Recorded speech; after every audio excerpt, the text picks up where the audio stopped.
Halo guys, welcome back to my YouTube channel. Nah, kali ini saya mau ngasih tahu nih ke kalian perbedaannya granulated sugar, caster sugar, and powdered sugar.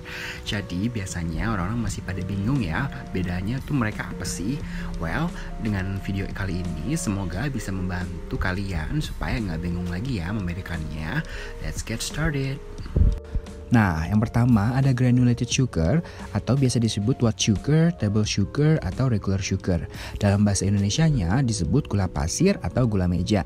Terbuat dari sari tebu yang dikristalkan, butirannya juga masih kasar. Kegunaannya sebagai pengganti MSG kalau dipadukan dengan garam, bisa juga sebagai pemanis makanan dan minuman. Tapi karena partikelnya yang cukup besar, jadi proses pelarutannya pun cukup lama ya. Nah, selanjutnya ada yang namanya caster sugar. Nah, jadi caster sugar ini sebenarnya adalah gula pasir yang dihaluskan lagi sehingga membentuk ukuran yang lebih kecil atau lebih halus tapi tidak sampai terlalu halus ya. Caster sugar sangat ideal untuk digunakan di berbagai tempat.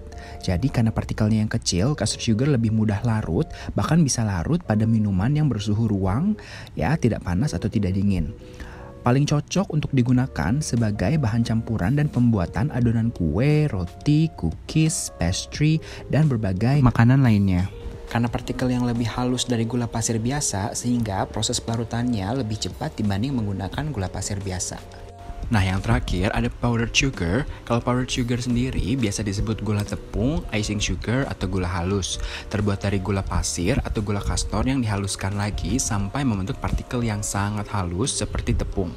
Makanya juga disebut gula tepung. Pembuatan gula halus biasanya ditambahkan tepung maizena supaya tidak mudah menggumpal. Nah, kalau tadi caster sugar kan lebih cocok untuk masuk jadi adonan roti, kue, dan makanan lainnya. Kalau powdered sugar, dia cocoknya untuk jadi icing, frosting, atau topping pada aneka makanan.